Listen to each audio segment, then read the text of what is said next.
नमस्कार मित्रमैत्रिणींनो, cook dish with अंजलीमध्ये तुमचं खूप खूप खूप स्वागत आहे। तर मित्रांनो, आज आपण कालाष्टमी स्पेशल महालक्ष्मीचा आवडता नैवेद्य तयार करणार आहोत, म्हणजेच आंबील। तर बघूया त्यासाठी आपल्याला लागणारे साहित्य।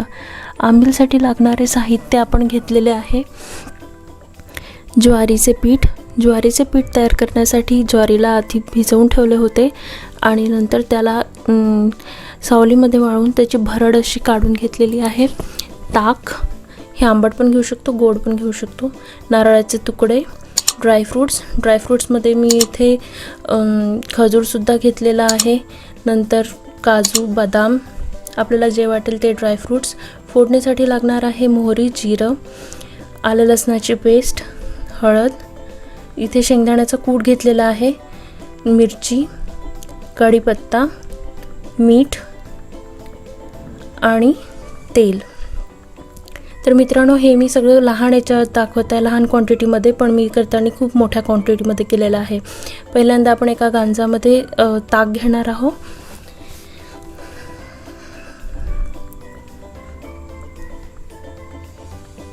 आता ताकामध्ये तयार केलेले ज्वारीचे जे पीठ आहे, भरड केलेली जी आहे ती टाकायची आहे। एकदम बारीक नाही करायचं आहे याचं पीठ, आणि गुठळ्या न करता याला छानपैकी मिक्स करून घ्यायचे आहे। बघा, यामधल्या सगळ्या गुठळ्या काढायच्या आहेत। तुम्ही यासाठी रवीचा पण वापर करू शकता। हे बघा, यामध्ये एक पण आता गुठळी नाही आहे। आता मी माझा ॲक्च्युअल दाखवत आहे। मी खूप मोठ्या प्रमाणात करते आहे, पूर्ण घरासाठी करते आहे। आता एका गंजामध्ये आपण तेल घेणार आहोत फोडणीसाठी।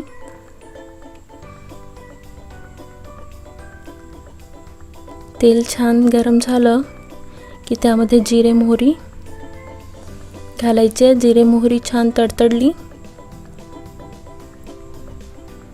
बघा आपली जिरे मोहरी छान तडतडते। आता त्यामध्ये मिरची तुम्ही आपल्या टेस्टनुसार टाकू शकता, कमी किंवा जास्त। मिरची आणि कढीपत्ता टाकला आहे। हे थोडंसं होऊ द्यायचं आहे,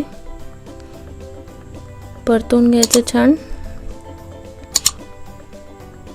ही खूप छान लागते, तुम्ही परत म्हणाल की खरंच खूप छान लागते। आता त्यामध्ये आपण टाकली आहे लसूण जिऱ्याची पेस्ट, हळद,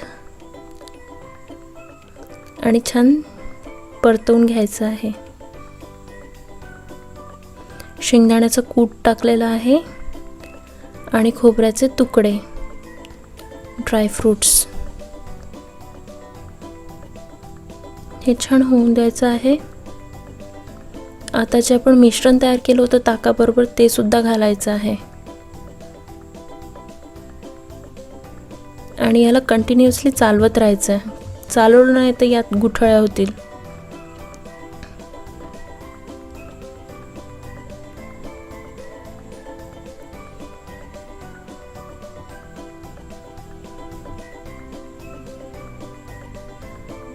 बघा, हे फिरवत राहायचं आहे आपल्याला कंटिन्युअसली,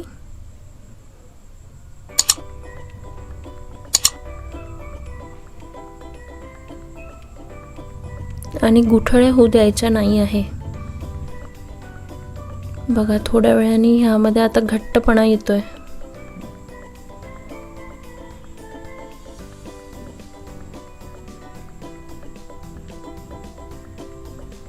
तशीच याची एक उकळ काढायची आहे।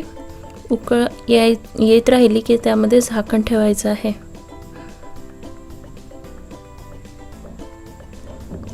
मधामधात बघत राहायचं आहे आपल्याला, आणि ही आपली आंबील तयार आहे।